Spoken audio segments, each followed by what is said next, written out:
So, our first review of the day is going to be for Guardians of the Galaxy Volume 3. Guardians of the Galaxy Volume 3 is a movie that is directed by James Gunn. He's coming back again. He's the one that did all of the other previous Guardians movies, 1 and 2, co-written and directed those movies.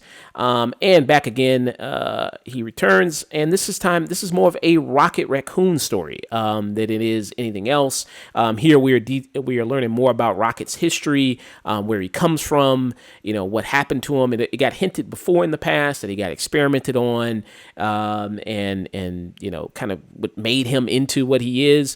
But here you actually see in detail what happened to him, and his actual place of origin, and the person who did it to him. And the person who did it to him is the High Evolutionary, who is played by Chudi Iwuji, who people might know. He was also in another James Gunn property. He was in Peacemaker, where he was in that show.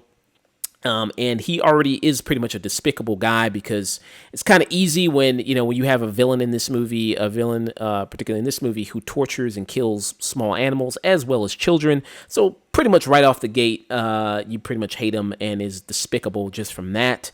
Another kind of new addition, and speaking about the High Evolutionary, you see some newer people in this movie. You also see Adam Warlock, who is played by Will Poulter, who was set up in the last movie in Volume 2. So you're also kind of dealing with a lot of the different dynamics as well as of the other Guardians. For instance, like with Peter Quill, his relationship with Gamora. If people have been following these MCU movies, remember that Gamora in Infinity War died. And then this is another version of Gamora that got ripped from time. So she has no knowledge and has no history of her past time of being with the Guardians as we've seen her in the past movies. So all of that's gone. He's trying to rekindle that love that he had with her, and it's kind of left him in a kind of a sad, sunken place. Peter Quill, we see him kind of in a drunken stupor. So there's a lot of kind of different things kind of going on with this movie. This movie also, some people are calling it a lot darker than probably any other MCU movie. Very serious. Hunter mentioned before that a lot of people are saying, like, should you even take your kids to go see this? Which I'm thinking, like, isn't this what people want? I mean, a lot of people have talked about, like, with these Marvel movies, they're too jokey. They undercut things with a lot of jokes, undercut a lot of tension with a lot of jokes. Here, it's like, this is a little bit more dramatic. You're getting a little bit more serious stuff here, especially like dealing with torture and experimentation and eugenics and all these other things. I think more people would have wanted that from an NC movie. But I'm going to kind of pass it around to these guys, get their thoughts on the movie. Dusk, let you go ahead, man. Some people have said darker. I actually got a surprising. I don't know if this has changed in the way you buy some of your tickets, but I did get a PG-13 warning for this movie when I purchased it, and then click through, like, you're aware that there might be some things that are not appropriate for certain younger audiences. And I was like, okay, this is gonna be good. All right. Yeah. But no. So they're not. Even though the theaters have been like, there's gonna be some darker stuff in it. But if we're all being honest, the previous Guardians Galaxies were also quite dark. 2 in particular, there's that scene. Yeah. 2 in particular, there's that scene where they just find, like, all these bodies, and that's where the movie takes a complete turn into really dark territory, and it never quite lets up. If the beginning of that half was more jovial and kind of like quippy, this one it goes back and forth in tones, but it does have a much more. It's through experience. He's had a much better time of being masterful of balancing these tones to the point where it never loses the plot of the thread being. We have a ticking clock. We got to make sure we got to take care of this one thing. A friend of ours is hurt or in danger, and we got to make sure that that's our priority. So no matter how many jokes or what we go through, that is always treated seriously. I think that was a good grounding and a good anchor for the story moving forward.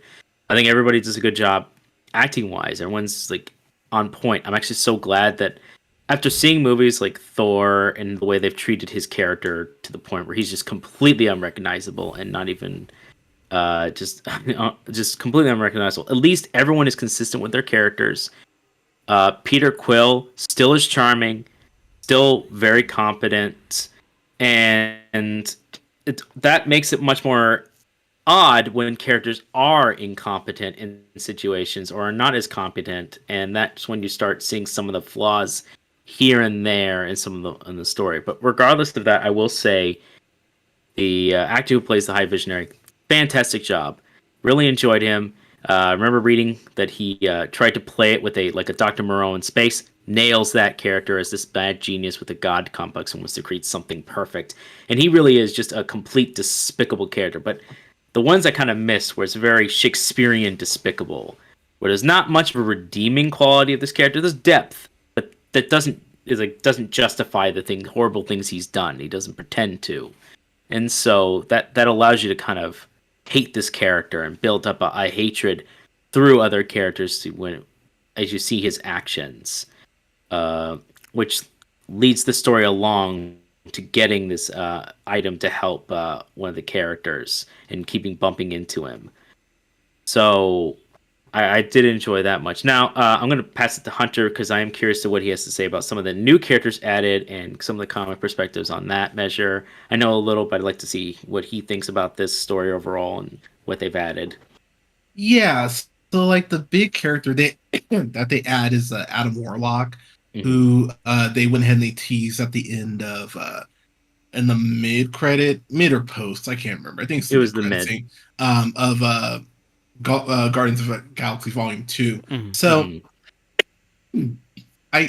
without getting too much in the spoiler territory, you're not going to get Adam Warlock Prime in this. It's kind of similar to it's kind of similar to Falcon. That's actually a very apt comparison because like you get glimpses of what Sam Wilson is, but obviously you need to wait, you kind of go through his journey. Adam Warlock is a kid, and very similar to the comics. Like he has very much a kind of a Fred from Scooby Doo, kind of that that intellect where he's just kind of a dullard, but he's young as far as his mental capacity. The way they display his powers is fucking awesome. Like I like as far as how his power set would look on screen. I love that. Like his aesthetic, I think they absolutely nailed it. But if you come to the movie going, oh man, I can't wait to see Adam Warlock for like 80% of the movie, you're going to be disappointed. So I would just set your expectations. Like think of him more in that Sam Wilson vein, and I think you'll kind of go like, oh okay. Without getting into spoilers, this might be a top 5 performance of Bradley Cooper's career.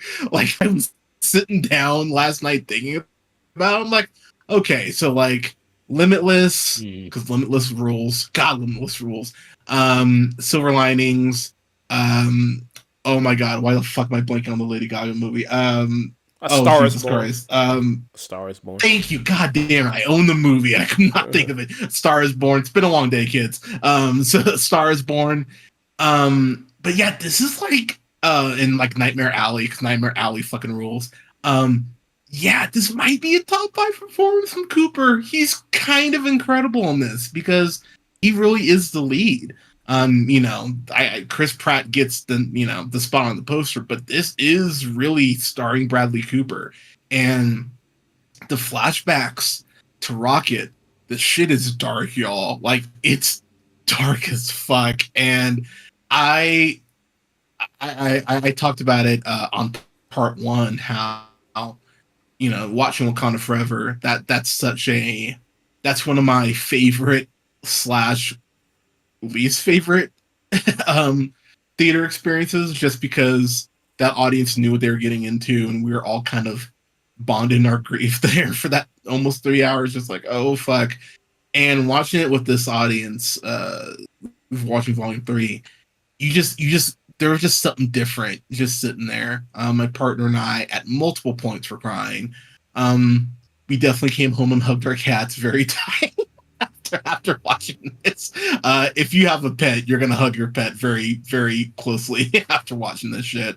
But Man, one thing I absolutely love about this movie, and there's not as much of it, the action, especially in the third act, kicks so much ass. There is a scene that is straight out of the Guardians of the Galaxy video game, like as far as how it's filmed and like even the moves that are done. I was like, okay, James Gunn played this fucking game. Like it's very similar to how in No Way Home Peter does a couple things that are straight out of the Spider-Man PS4 game, and you're like, oh wait a minute. You're like, okay, these fuckers are playing this shit.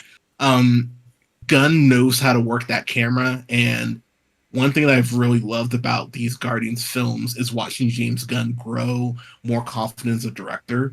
Because in that for like, you know, like if you go back and watch Super or Slither, like he's like they're great films, like and they're very well directed. Mhm. But you can feel like that hesitancy, like as you do when you first are doing something, like you just don't know what you don't know yet.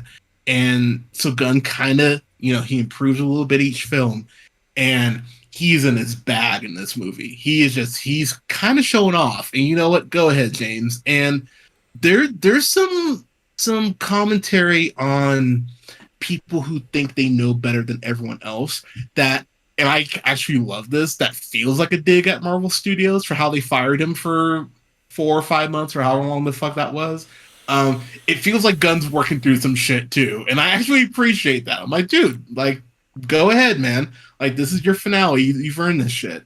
But at the end of the day, it's a great finale for these characters. And before I kind of throw it back, Dave Bautista, man.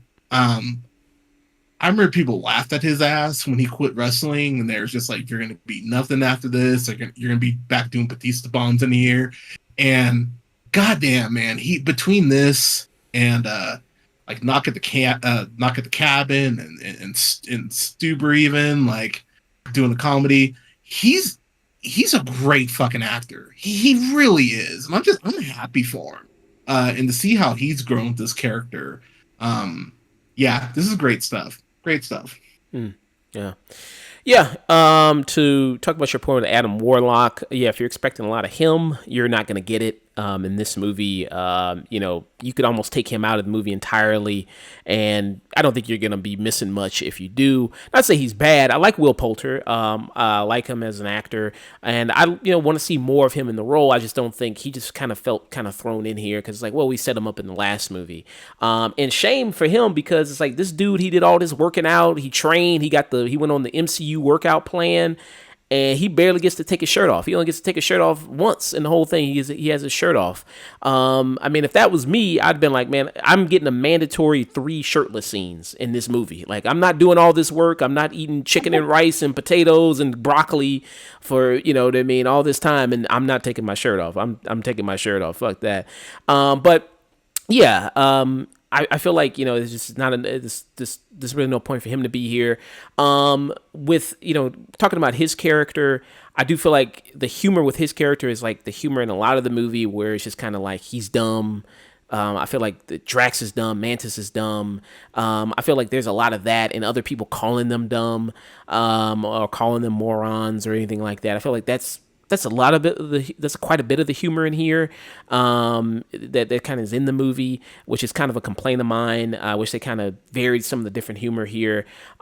Speaking about more about the team here, the Guardians, in how many years has there been since they've all been together?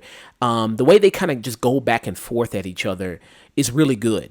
There's some funny moments where they are bickering, but then sometimes it's moments that aren't just bickering that's for comedic purposes. It feels like it's bickering, like these motherfuckers are really getting on each other's nerves. Like these motherfuckers are really sick of each other. You know what I mean? They love each other. As they say in the movie, they do love each other. But at some point, it's like when you're with family, it's like, I got to get the fuck away from you or else I'm going to kill you. You know what I mean? I got to have some separation here. and I feel that with this and when they're kind of going back and forth. And then it kind of feels like, to talk more about the dumb thing, it kind of feels, you remember Lightyear? And you remember in the movie Lightyear, if people remember that movie, that was the Buzz Lightyear movie. You probably didn't watch it. A lot of people didn't. But it feels like when he was with those team of people, it was like I was like it's Lightyear and the Fuck Up Squad, and sometimes it kind of feels like that. Like even though Mantis and Drax do have a purpose here, I mean they do serve a purpose, and they do they are good fighters, and Mantis with her ability to use her telepathy to communicate with people, and Drax is good warrior and everything. It does feel like a lot of stuff wouldn't happen unless they weren't being dumb. You know what I mean? If they weren't being dumb, some stuff couldn't happen, and the movie would be a lot shorter because of that. And I kind of feel that here. You seem like you were going to say something about that. Yeah, because by the fact you just said they have a purpose, then they're not like the people in Lightyear. Well, a little the people in Lightyear don't have a purpose. They're like not until like the third act though. Like they don't really have a purpose. Like Drax and Mantis have a purpose really all the way through. Like they wouldn't have gotten they wouldn't have almost gotten this thing that's important without Mantis's help. And I'm trying to dance around spoilers, but yeah, there's a scene kind of early on where she saves their ass, and I think the dumbness as far as dumbness is the fact that she's the most empathetic out of the team, and it's kind of her having a mental breakdown in kind of an amazing way because she's the one who has to feel everything for the team, and she's kind of almost like she's dumb at points, but she's kind of like the babysitter, and she's actually almost the one who has to be the most adult at points because Peter's leaving Las Vegas drinking, Gamora's not on the team, Groot's a tree, Rocket is Rocket, Drax is dumb, and then Nebula is still working through her Thanos shit, and so decades of pain and suffering and torment. Yeah.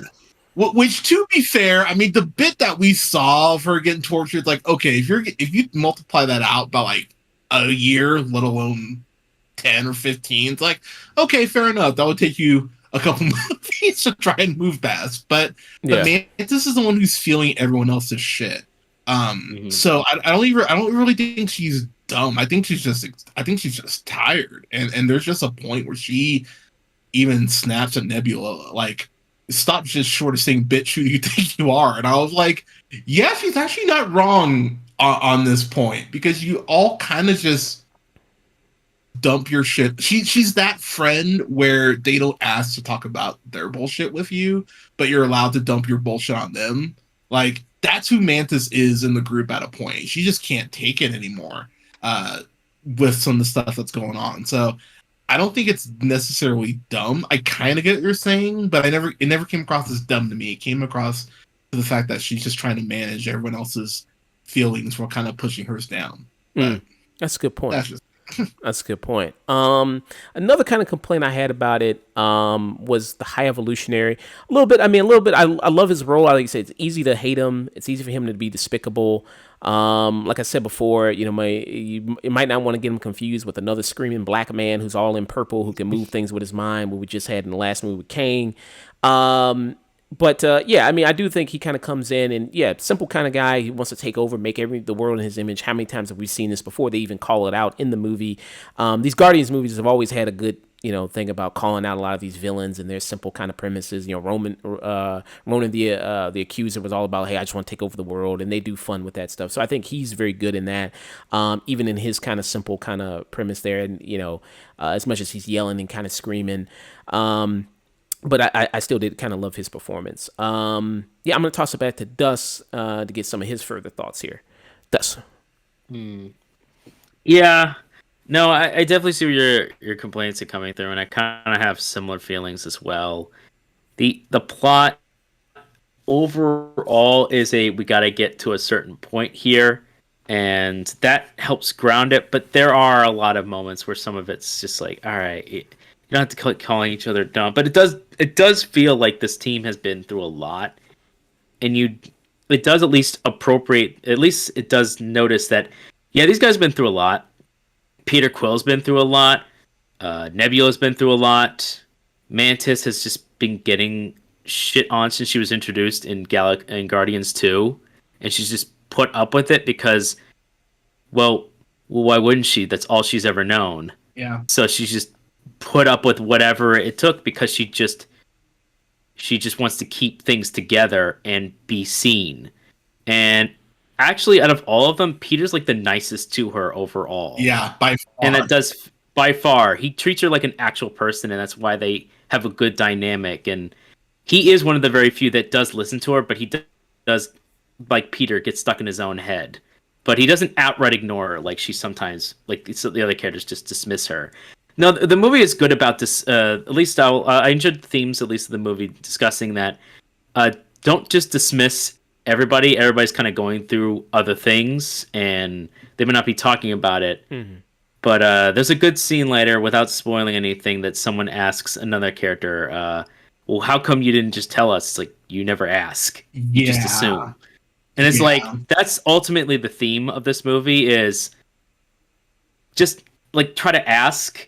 There are things that people are going through, and they all, by the end of it, it's like, okay, this again feels like a last gasp of what's left of the end of Phase 3, kind of wrapping up a lot of loose ends. And if this was the end completely, this is how we wrapped up Guardians, I would be mostly fine with all of it, aside from the relationship they did with Gamora. I'm going to be perfectly honest, I actually do not like what they did with Gamora throughout what they've done up to this point.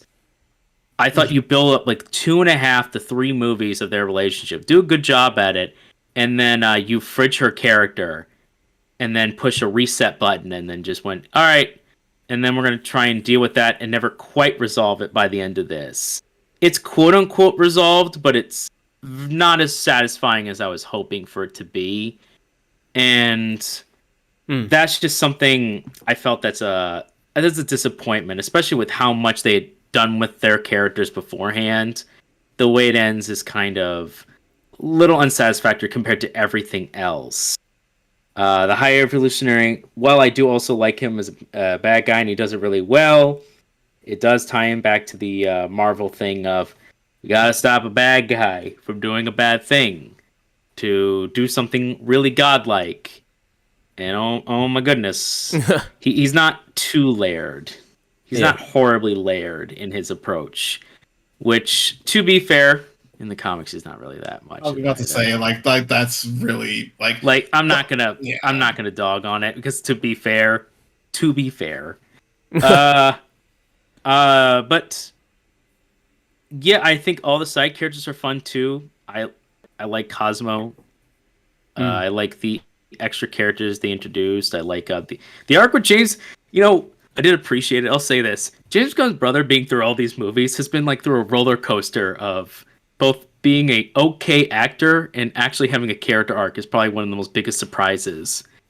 From being just a random mook who was just there as like a long cameo in the first one. Yeah. To then the second one getting a lot more development as being the sidekick, to now being a like taking care of maintaining this place and acting as like this, trying to live up to Yondu's shadow, which is a big shadow. I'll grant him his thing, but he's trying, and he does a good job of just being this Yoko guy that you're just like, yeah, man, you do see like that. It just doesn't seem like he's acting a lot, where he does feel like, oh man, I'm in someone else's shadow. I really just got to try. He kind of has this. He has almost like this everyman thing about him that like endears you to him.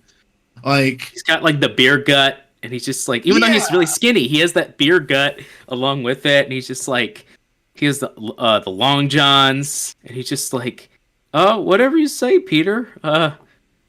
I'm just trying to help out, man, and fix this place. And please don't blow up. And yet he gets a couple moments that I was like, I'm so happy you're getting this moment. Yeah. Right now. And I really found that with there's something that calls back to a member of the Guardians near the end, no spoilers, but they talk about how I never do this one thing. And then they end up doing this one thing. And you're just like, that's so fucking cool. And like, the movie really does reward you if you've been on the journey with these characters. It does a really great job of just for me of wrapping stuff up. I fucking love that goddamn dog. Like it's Cosmo. so weird that Cosmo's voiced by fucking Borat's daughter, Maria Maria Baklava, which, to be fair, when I think of her, doggy is a word that comes to mind. Anyways, but she does a great job in this. I think I mentioned it on the first run. This is a top 5 performance of Bradley Cooper's career. He's fucking amazing in this. It was always funny to me that, like, Vin Diesel voicing a tree, that almost really makes sense because it's Vin Diesel, but like multiple time Academy Award winning actor Bradley Cooper voicing a fucking raccoon just seemed like, wait, what? But then you see like behind the scenes and he actually gets into it. You're like, wow, he's actually putting his all into voicing this goddamn raccoon. And go with this. Oh, it's just this movie relies on, and I was really thinking about it near the end of the movie while watching it, and I was really just the way it kind of ends. You just go, I'm watching CGI characters. These are characters that you've known for a while. The entire, like, a lot of the heart in this movie are balanced on a couple of shoulders. Most of the heavy lifting is being done by Bradley Cooper as Rocket, with the other sides being kind of carried by Chris Pratt and I want to say Drax. Drax and Drax and I say Mantis are like sharing that last kind of pin that they're kind of doing with a little bit of help from Nebula with like her pinky. She's trying, but it's like, Nebula's there and she's good, and I like with her being there. But if we're talking about overall, but was the entire time you get invested in the CGI character, and I just realized, oh my god, I actually feel something for these CGI characters, and he's doing a good job about it. Where I'm just seeing a character, and he just happens to be voicing a talking raccoon. Yeah. And it's been going this long that you're that invested. I think, if nothing else, that's a testament for James Gunn and the writing team and Bradley Cooper and everyone else doing, because they nail these characters, they nail their charisma, their characterization as this ragtag group, and if this is really the wrap up, aside from my problems with the overall story between Star-Lord and Gamora and the way they set it up and where I don't feel that's completely satisfied, I thought this was a pretty solid way to just tie it off and walk off in the sunset. Just be like, all right, we're done with these characters for the most part. This is their final arcs for a lot of them. There's a few arcs who could still go on certain characters. They could do their own thing. But as a Guardians, as a collective, as this initial unit, they've pretty much reached their near end. They'll still like care for each other, and they'll still always be there for each other. But yeah, I think it's like it's almost a bittersweet note for me, because after Endgame, I didn't really have a like last kind of hurrah moment that felt like okay, that's like a book ending, whether how you felt about Endgame or not. It was the booking was closing.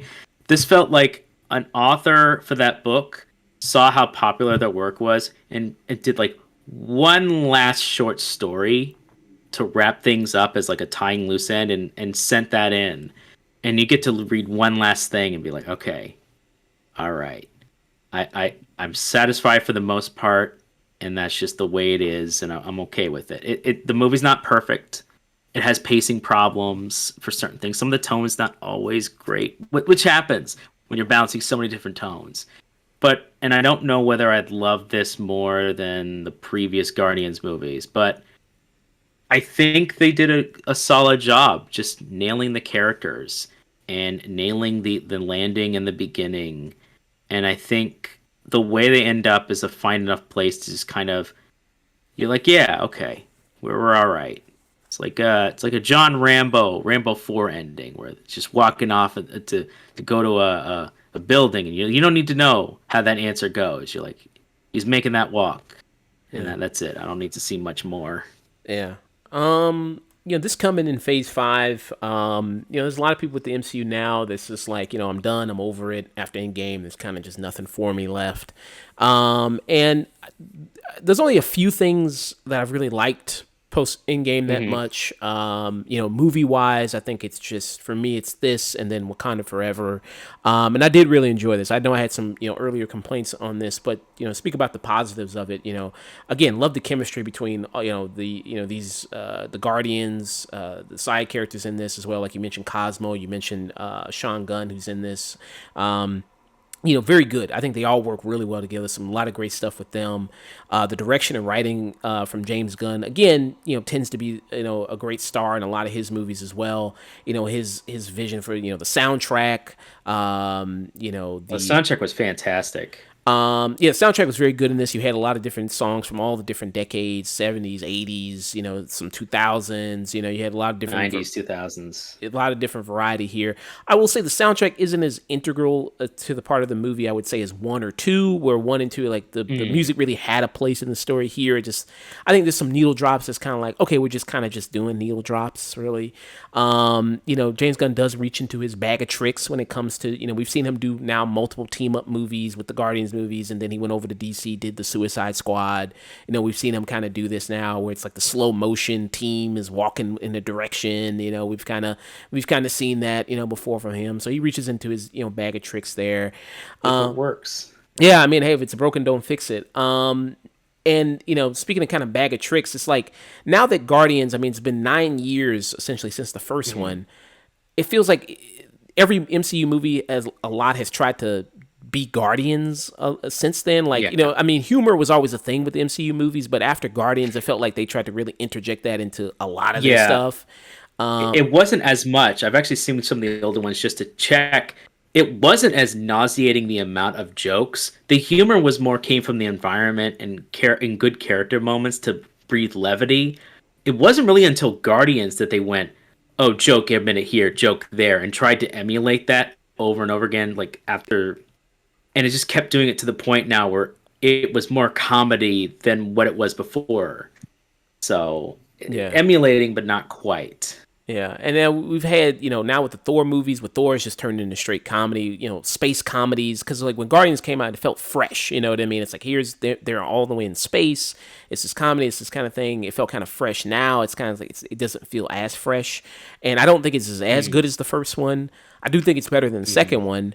But it's close. I think it's close to being as good in the first one. And like you mentioned, I mean, you feel like Hunter mentioned, you really feel the emotion here from Bradley Cooper as Rocket, and then the other characters here, where you see his backstory, where he meets his first friends that you see, these other kind of CGI creatures, this otter and this walrus and this bunny. Even though there's a bunny in this, I'm like, if I saw that bunny in real life, I'd be like, get the hell away from me. I mean, you know what I mean? I'd be like, you would scare the hell out of me. It's like this little bunny, it's got red eyes and tarantula legs and all this other stuff. I'm like, okay, they're all like these cute little animals, and they're all hanging. And you speak about the emotional core. I feel like these animals really are a big emotion and emotional core of this movie. Like seeing them kind of build this camaraderie, and you really kind of feel that throughout it. And it's like these are just CGI characters on the screen, and they look good too. A lot of the special effects here, I don't think there's any moment where I went like, there's no moment like you'll see in something like Love and Thunder where it was like that scene with the boy where he's the projection or anything like that. I don't think you'll see any kind of wonky looking CGI here like you do maybe sometimes in other movies, or maybe sometimes in like Ant-Man Quantumanium, where I just felt like it just looks like they're just walking around on a green screen. It doesn't look like they're actually interacting with the environment. Like here, they're actually interacting with the environment. Like the scene where they go to like to try to get an item, and they're on this base, and they're touching things and feeling things. Like this actually feels like they're interacting with their environment here. Hunter, I'm gonna get you in here, and kind of get some of your thoughts.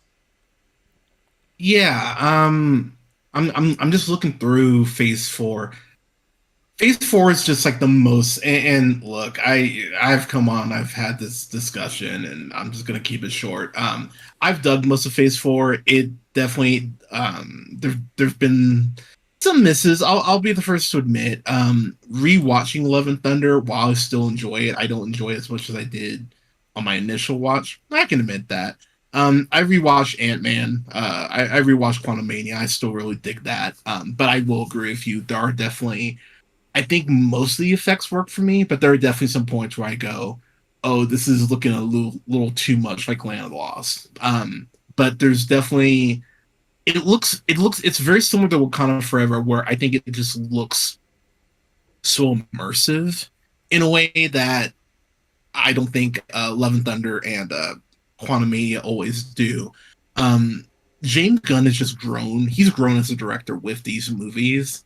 When he got fired for that bullshit, I even said, I was like, if I'm DC, I'm calling him right the fuck now, being like, hey, dude, save us, save us, save us. And go figure.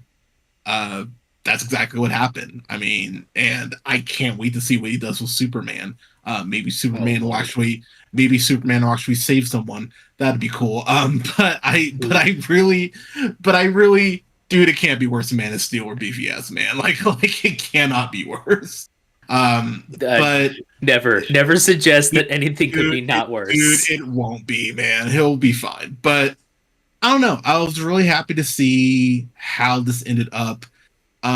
So much of what I like, I can't talk about because it's spoilers. So you can check out my channel for when I review that. But at the end of the day, I love the beginning song that this opens with. It's probably my favorite opening credits out of the three. I love the opening credits for this. I love the music here. To Josh's point, it's not quite as integral plot wise, but the music's fucking fantastic. And then I would say the last song, the song that it ends with, I was just like, this is fucking perfect. And I'm so happy out of all the songs in the world, you picked this one.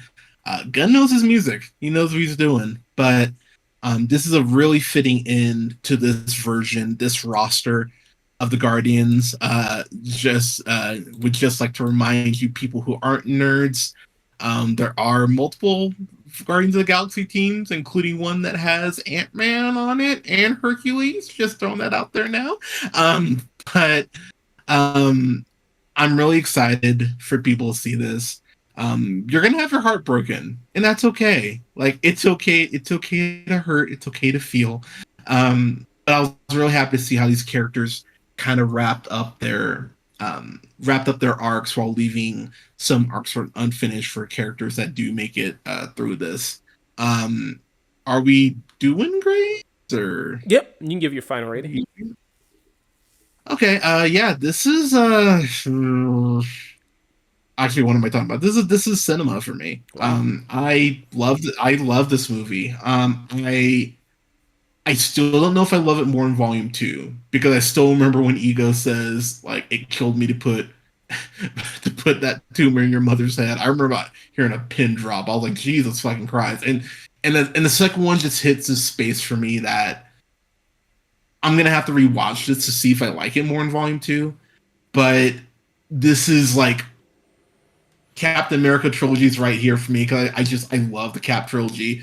And Guardians is like right there, and it might end up doing this by the time when I rewatch this. But Okay. be prepared to hug your animal. Be prepared to hug your animals a little tighter after you watch this, because goddamn. But it sets up some very interesting pieces while being its own thing. But just be prepared to cry. But it's okay. Nice. Yeah. So yeah, there you go. Dusk, final thoughts, rating?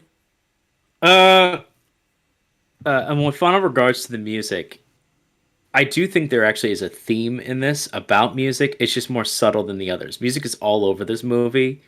I don't think it's just used it. There's a point when the villain does say something about music, particularly, and about the human soul and artistry, and it shows a sophistication.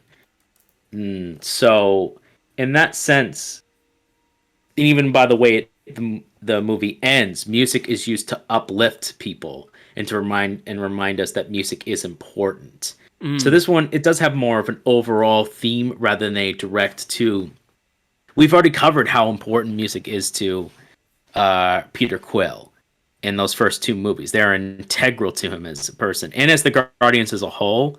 And then by the end, that music is then transcribed to more people, and that is collectively together. It feels like a more transient idea by the end.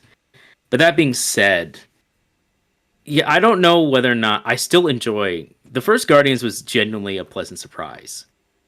It's still one of my top of the Marvel movies, and I can actually rewatch that one over again. Two, I didn't like as much, but there were moments in it that I really did enjoy.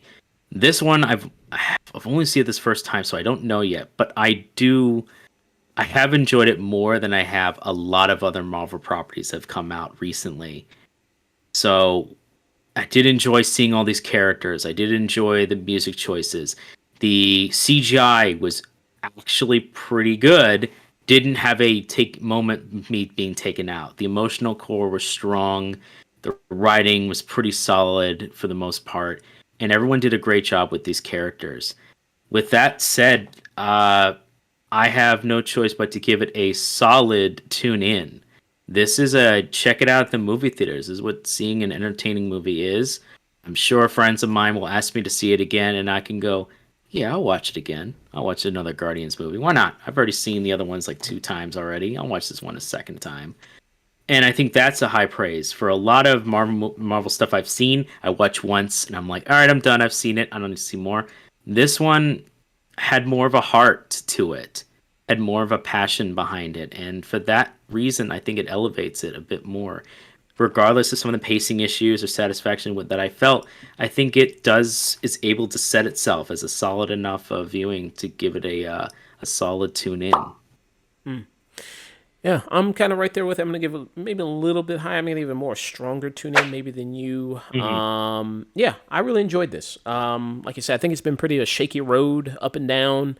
It's kind of rare that I'm ever like, man, this was coming out of something the MCU project going like, man, I'm really excited about this, or I really like this, and really excited to see it again. Like I said, I was that way with this. Enjoyed it.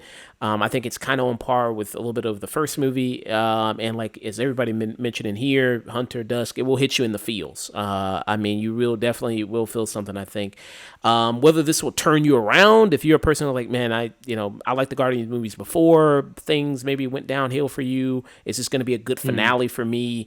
Am I going to go in and enjoy this? I don't know. It depends. I've seen some kind of mixed opinions on it. I've seen some people say it's maybe a little too somber. Right. I've seen some people say that with it. I think. What do you want? Some people say it's too much of a bittersweet ending. It's kind of what they wanted from it. I enjoyed it. I liked kind of the bittersweet nature of it. I liked kind of the somberness of it. As Dust mentioned, there's some good hopefulness stuff into it with the music coming in there, what they do that feels good. And I like all the dynamics between all the characters and kind of what they're going through and how they kind of all relate to each other, which was very nice.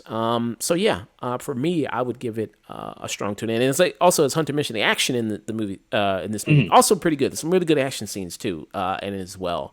Some of the better I've seen in a Marvel project in a while. Yeah, it's some pretty exciting action stuff.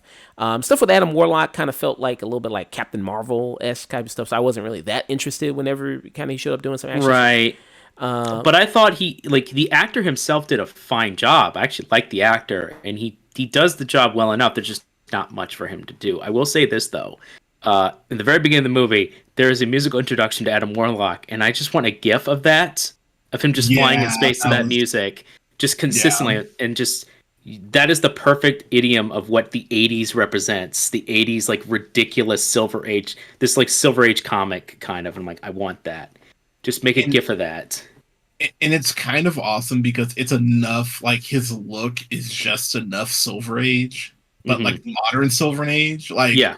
Because I love that Silver Age, like, dumb, like, like, why is there a Superman refrigerator? Why is there a Spider-Man van? Like, that bullshit. Like, I love that shit. Like, I love that dumb, like... It's there because it's there. It doesn't matter. Exactly. Yeah, exactly. And that was always the response in the comics, is that it's there because it's there. Just real quick, I'll say I've ranked the entire MCU on my letterbox, like, all the stuff that's canon at least. I have this at my number 7 spot. It's sandwiched right in between Civil War and Wakanda Forever. Like, so just for perspective. But. Sure. I'll make sure to put your letterbox link in the description. Yeah, everybody check it out. So this is cinema and a strong tune in from me, and also a good tune in from Dusk for Guardians of the Galaxy Volume 3.